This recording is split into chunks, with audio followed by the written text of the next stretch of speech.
All right, then. So let me stop the server and let's get back to the browser and search for React navigations. So there you can find this official link reactnavigation.org. So click that and click the read docs. If you scroll down, you can able to see npm or yarn. So click the yarn. Of course, we are using yarn. So please go through this documentation before starting doing anything. Please go through this documentation and understand how exactly these React navigations and everything is being working. All right. So if you click the guides, you can able to understand how the tab navigation is working, drawer navigations, each and everything you can able to customize when you're working with React navigation. So please go through the official documentation. I strongly recommend you to go through the official documentation before you guys are start working with any technologies or any packages and everything. All right, so let's copy this and let's get back here, and I'm just make sure that I'm inside the app folder, and I'm going to say yarn add React navigation at native. Cool.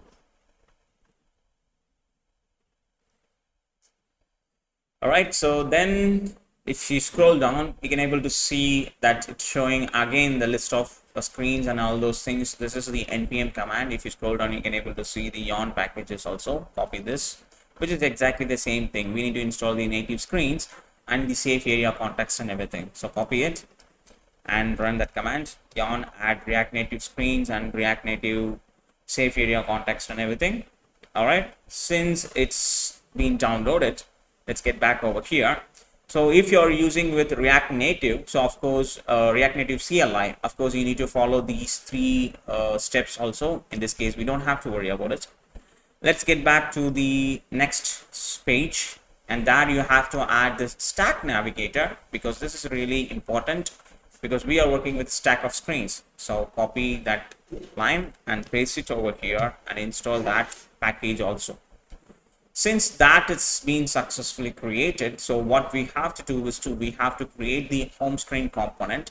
Then we have to create a native stack navigator, and we have to configure it with our navigator screens, navigator container. All right, so let's get back to our project, and inside the app folder, I'm going to create two subfolders called server screens. And please make sure these names are exactly the same name as the mention which we created over here. So let me rename those things, and let me copy this and let me create a new folder one more time called components. So I created two different folders in the root directory of the app called components and the server. Under the screen folder, I'm going to create a new file called home screen.jsx. all right. So here I'm just going to say rnfe.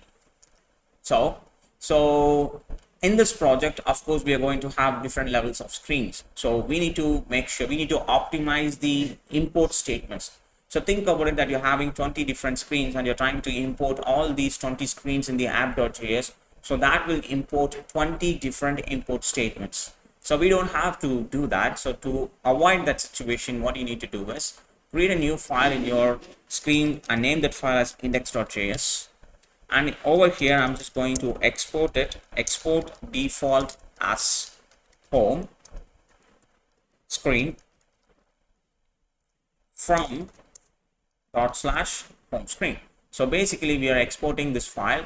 So whatever the screens that we are about to create, everything will be created inside this folder, and it will be exported again from the index.js.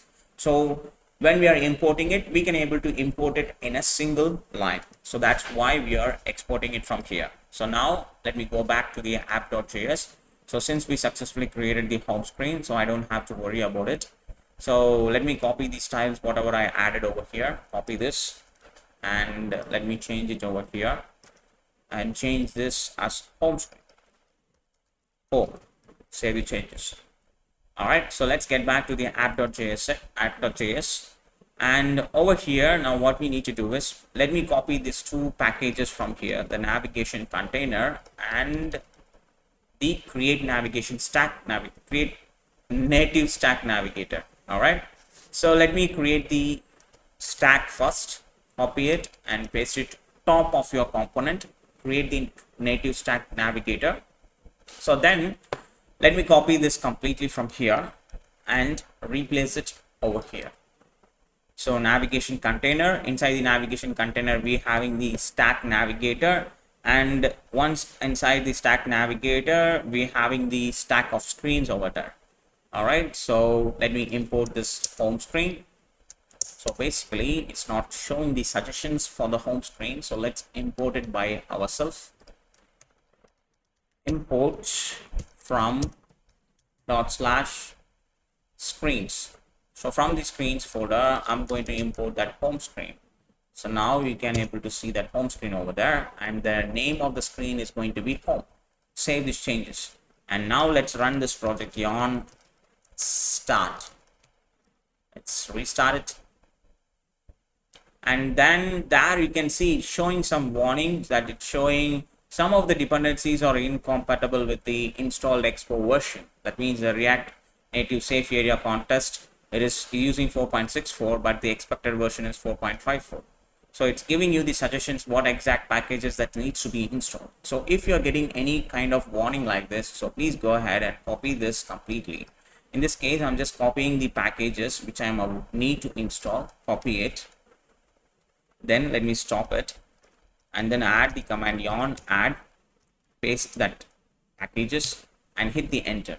So try to keep your project clean. So if it is showing any suggestions of the related to the packages, please go ahead and install it first. So yarn start the server again. Now the bundler, it's not showing any kind of warnings or issues over there. So let me open it in the iOS simulator. So it's running now, and let me reload this app. It's been reloaded. 98%. Yep, now it's reloaded successfully, and look at that. Now we are inside the home screen. That means the stack navigator, it's been successfully created, and the navigation is everything is configured perfectly, and we are inside the home screen. But it's showing this navigation header. Of course we don't need that header, so that will take the maximum space over here. So we need all the available spaces. If you have a look over here at the design, you can see we don't have any kind of the topmost layer, like on which kind of screen we are, because we don't need that. Later we can access those informations through in a different way. All right, so I need to remove that options. To remove that options, I can able to adjust the screen options for each screen by screen, or I can simply adjust the screen options in the navigator, the stack navigator, so that will affect all the screens. So the better approach is to adjust it on the stack navigator. Search for the property called screen options. Under the screen options, open the object one more time and search for header show. You can able to find this option. By default it is true. Just change this to false. Save the changes, and now we are able to see that header options over there. All right, so we successfully configured the stack navigations. So next thing what we have to do is we have to customize the onboarding screen. So basically the onboarding screen which we loaded only once, and that's what we are about to create next.